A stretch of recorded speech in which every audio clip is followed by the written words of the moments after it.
Muy buenos días, mis amados hermanos, ¿cómo están? Este es Pastor Peter, una vez más haciendo un estudio bíblico el día de hoy. Y estamos pues hablando en esta mañana, seguimos conversando acerca de la confesión de fe de la iglesia. Y en este caso estamos hablando del compendio de los principios, compendio o resumen de los principios, ah, esbozado en 1858. Y como ya hemos dicho, es una confesión de nuestra iglesia, no solamente de Southern Seminary, pero también de nuestra iglesia local.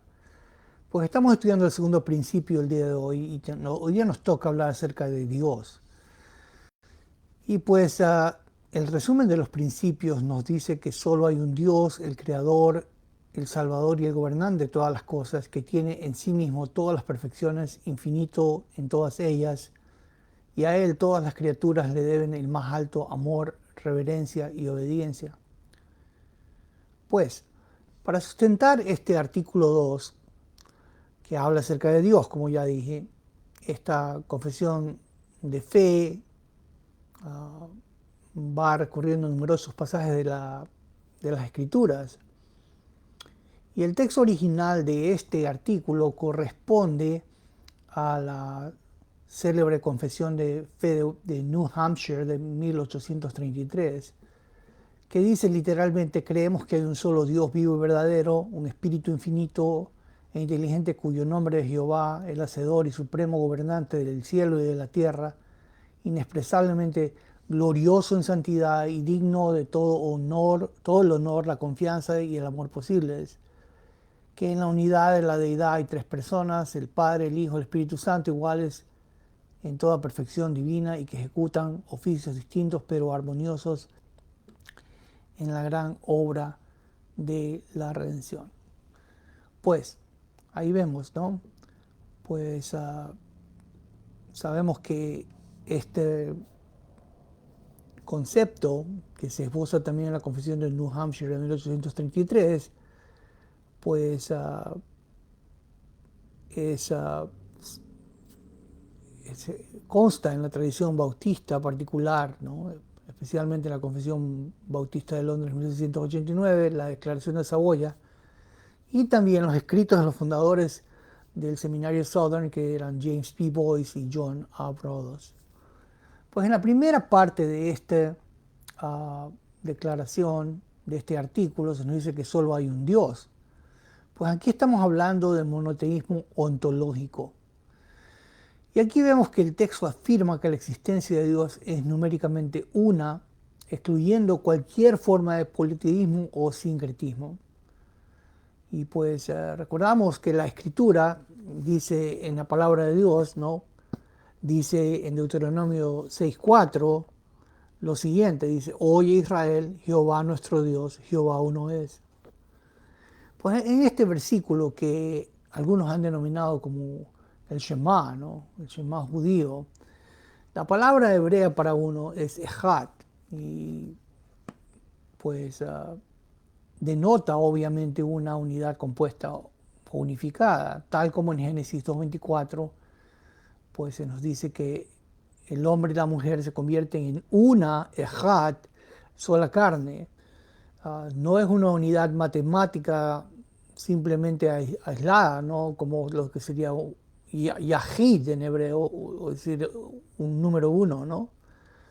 Uh, pero ese Echad, que son una unidad compuesta o unificada, como el hombre y la mujer en un matrimonio, ¿no? Echad, son una sola carne. Y esto abre el espacio teológico para entender la Trinidad sin romper el monoteísmo radical. También Isaías 45:5 nos dice: yo soy Jehová, ninguno hay más, no hay Dios fuera de mí. Y ahí vemos que en el contexto posexílico Dios usa expresiones absolutas para marcar exclusividad existencial, y la palabra hebrea ein od, es la frase hebrea ein od, literalmente significa no hay nada más. No es que otros dioses sean inferiores, es que no existen, no hay ninguno más. Ein od es la frase hebrea, no hay nada más. Pues ahí vemos pues entonces que esta declaración sostiene un monoteísmo ontológico. Por cierto, Boyce, ¿no? También en su abstracto de teología sistemática, y también Brothers, que fue, como ya dije, fundadores del seminario Southern, John A. Brothers, que preparó libro de la preparación y la entrega de sermones, ¿no? También había escrito un catecismo, y pues que significa sencillamente instrucción. Era una instrucción discipular, si tú quieres, ¿no? Una instrucción bíblica para niños. Pero Boyce, en primer lugar, pues toma esta verdad como el punto de partida de toda la teología. Si no hay un Dios verdadero, la teología carece de objeto, dijo él. Brothers también dijo en su catecismo que Dios es el primer y supremo ser y que por eso no puede ser uno más entre otros seres. Así que esta declaración nos enseña un monoteísmo ontológico, pero también se nos habla de que Él es el creador, Dios es el creador, el salvador y el gobernante de todas las cosas. Son pues roles del Dios trino, ¿no? Y aquí vemos que Génesis 1.1 y Juan 1.3 nos dice que en el principio creó Dios los cielos y la tierra. En Génesis 1.1, Bereshit bara Elohim et hashamayim be'er haaretz, dice el hebreo, ¿no? Pues el verbo hebreo que es usado ahí, es bara, que habla exclusivamente de Dios, ¿no? Que es el creador, que significa crear de la nada. En el latín eso fue creatio ex nihilo. Y en el Nuevo Testamento leemos algo similar, dice que todas las cosas por medio de Él, y aquí se está hablando del verbo, y por eso sabemos que el verbo es Ejad, es una unidad compuesta con el Padre y con el Espíritu Santo, que son un Dios trino, es una triunidad. Pero aquí se nos está hablando acerca del verbo, dice que todas las cosas por medio de Él, es decir, el verbo, fueron hechas. Así que la exégesis demuestra que la creación es el diseño de un Dios soberano sin materia preexistente. Se nos dijo también en este artículo que Dios es el Salvador. Y para esto tenemos pasajes como Isaías 43:11, que nos está diciendo ahí, yo Jehová, y fuera de mí no hay quien salve. La palabra hebrea para Salvador que se está usando proviene de la raíz yasha, que significa rescatar de una situación de peligro total o muerte. Pues en el Nuevo Testamento tenemos su contraparte en Tito 2.13, donde se le llama a Jesús nuestro gran Dios y Salvador. Los textos se unifican exegéticamente para demostrar que la salvación es una prerrogativa de Dios, es una prerrogativa estrictamente divina. Así que tal como dice este artículo, el creador, Dios es el creador, el salvador y el gobernante de todas las cosas. Pero se nos habla de gobernante también, y eso tenemos como sustento bíblico Salmo 103, versículo 19, donde se nos dice, Jehová estableció en los cielos su trono y su reino domina sobre todos. Pues aquí el término para dominar es mashal, que denota ejercer una soberanía imperial, el hecho de dictar leyes y juzgar. Dios no es un creador pasivo, como creen los deístas, ¿no? Los deístas creían, ¿no? Y entre esos algunos de los fundadores de América, ¿no? Pues lamentablemente pensaban en un deísmo, aunque algunos, como el Dr. Moller, piensan que no era un deísmo completamente radical, ¿no? Pero algunos han pensado, los deístas radicales particularmente, pensaban como que Dios creó el universo o creó los cielos y la tierra y luego lo abandonó, ¿no? Y se fue a ocupar de otras cosas que lo tenían ocupado y sencillamente pues todas las cosas pasan por sí solas, pero eso no es lo que dice este texto en Salmo 103, versículo 19. Jehová estableció en los cielos su trono y su reino domina sobre todos. O sea, Mashal significa que él ejerce soberanía imperial, dicta las leyes y las juzga. No es un creador pasivo, él ejerce una soberanía activa y providencial sobre la historia humana. Qué importante eso, ¿no? Porque imagínate, eso es muy importante en términos de la providencia divina, ¿no? Y pues la confesión de 1689 y Saboya presentan esta doctrina como parte de la gloria de Dios. Él crea libremente para la manifestación de su sabiduría, poder y bondad, pero Boyce nos dijo que el mundo no es eterno ni autónomo, sino dependiente del acto creador y conservador de Dios. Y Brodos después dijo que Dios es el hacedor del cielo y la tierra y que la criatura le debe reconocimiento por ser su autor. Así que Dios, no solamente que es el creador, también es el salvador, y por eso nos ha dado a su Hijo el Salvador, ¿no? Que también es Dios, es en esencia de la misma naturaleza del Padre, engendrado, no creado, la segunda persona de la Trinidad, pero todos ejercen un acto para salvar, ¿no? Todos están involucrados, la Trinidad está involucrada en la creación, en la salvación, pero también en el gobierno de todas las cosas, aún las cosas que pasan en tu vida.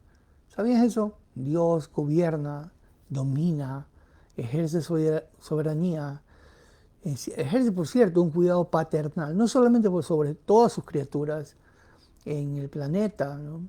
Pero además, especialmente sobre su iglesia, sobre sus hijos. ¿Sabías eso? Dios domina, Dios está en control. Esto no es solamente un cliché, ¿no? O una canción que se canta por ahí, no, sino que sencillamente su reino efectivamente domina sobre todo y Él ejerce esa soberanía activa y providencial sobre tu vida especialmente. Así que siempre mira a Él, pide su sabiduría, ¿no? Y dice que Él enderezará tus veredas. Muy bien. Pues también se nos dice en este artículo que Dios tiene en sí mismo todas las perfecciones y es infinito en todas ellas. Aquí se nos está hablando de aceidad y de infinitud. Pues aceidad significa, viene del latín, ace, que significa de sí mismo, y es el atributo teológico y filosófico que indica que un ser existe por sí mismo. Define la absoluta independencia, autoexistencia y autosuficiencia, un estado donde la existencia no depende de ninguna causa externa ni de necesidad alguna. Ese es Dios, ¿te das cuenta? Él es perfecto e infinito en sí mismo. Entonces, pues, Él es independiente, autoexistente, autosuficiente, no depende de ninguna causa externa, ni tiene necesidad alguna. Pues aquí se nos está hablando de los atributos incomunicables de Dios. Esto es lo que habla este artículo, ¿no?